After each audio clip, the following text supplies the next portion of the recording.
ఓం నమ శివాయ. ఓం శ్రీ మాత్రే నమ.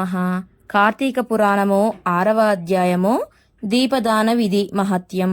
ఓ రాజశ్రేష్ఠుడా, ఏ మానవుడు కార్తీక మాసము నెల రోజులు పరమేశ్వరుణ్ణి శ్రీ మహావిష్ణువుని పంచామృత స్నానం చేయించి కస్తూరి కలిపిన మంచి గంధపు నీటితో భక్తిగా పూజించును, అట్టివానికి అశ్వమేధ యాగము చేసినంత పుణ్యము దక్కును.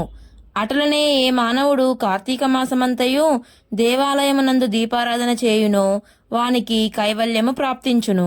దీపదానం చేయుట ఎటులన పైడిపత్తి తానే స్వయముగా తీసి శుభ్రపరచి వత్తులు చేయవలెను.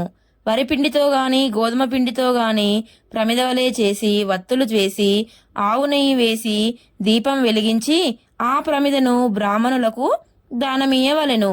శక్తి కొలది దక్షిణ కూడా ఇవ్వవలెను. ఈ ప్రకారముగా కార్తీక మాసమందు ప్రతిదినము చేసి ఆఖరి రోజున వెండితో ప్రమిదను చేయించి బంగారముతో వత్తిని చేయించి ఆవు నెయ్యి నిండుగా పోసి వెనుక చేసిన ప్రకారముగా గోధుమ పిండితో ప్రమిదను చేసి ఆవు నెయ్యి పోసి దీపం వెలిగించి ఈ నెల రోజులు దానము చేసిన బ్రాహ్మణునకే ఇది కూడా దానమిచ్చిన ఎడల సకల ఐశ్వర్యములు కలుగుటే కాక మోక్షప్రాప్తి కలుగును. దీపదానం చేయువారు ఇట్లు వచింపవలెను.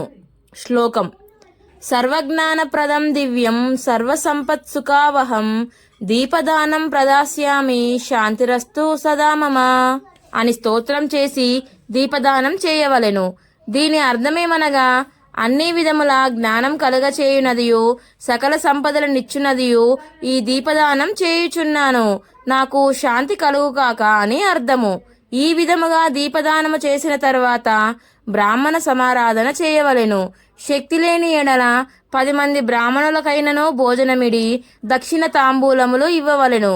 ఈ విధంగా పురుషులు గాని స్త్రీలు గాని ఏ ఒక్కరూ చేసినను సిరి సంపదలు విద్యాభివృద్ధి ఆయుర్వృద్ధి కలిగి సుఖింతురు.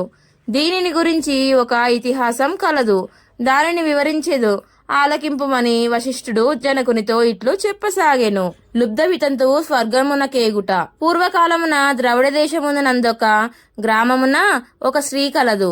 ఆమెకు పెండ్లి అయిన కొలది కాలమునకే భర్త చనిపోయెను. సంతానమున గాని ఆఖరికి బంధువులు కాని ఏమీ లేరు.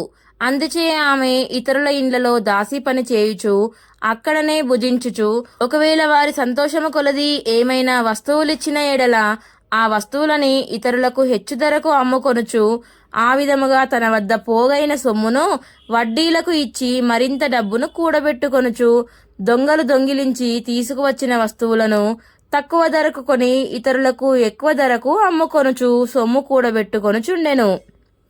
ఈ విధముగా కూడబెట్టిన ధనమును వడ్డీలకిస్తూ శ్రీమంతుల ఇండ్లలో దాసీ పనులు చేస్తూ తన మాటలతో వారిని మంచి చేసుకుని జీవించుచుండెను.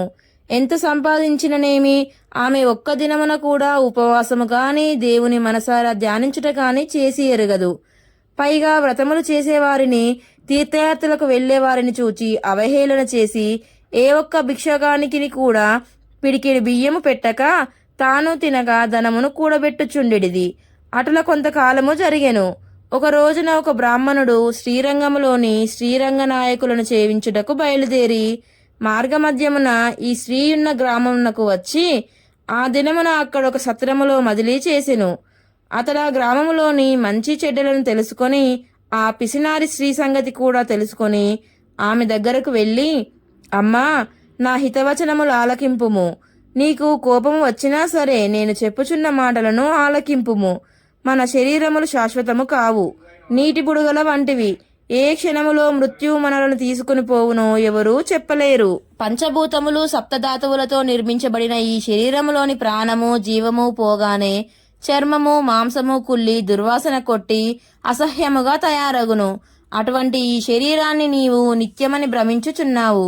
ఇది అజ్ఞానంతో కూడిన దురాలోచన. తల్లి, నీవు బాగా ఆలోచించుకొనుము.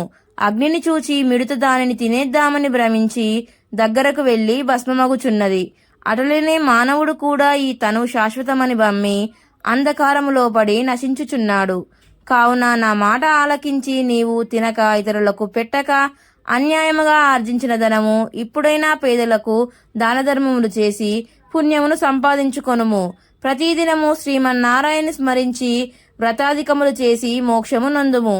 నీ పాప పరిహారార్థముగా వచ్చే కార్తీక మాసమంతయు ప్రాతకాలమున నదీ స్నానమాచరించి దానధర్మములు చేసి బ్రాహ్మణులకు భోజనము పెట్టినచో వచ్చే జన్మలో నీవు పుణ్యవతివై సకల సౌభాగ్యములు పొందగలవని ఉపదేశమిచ్చెను.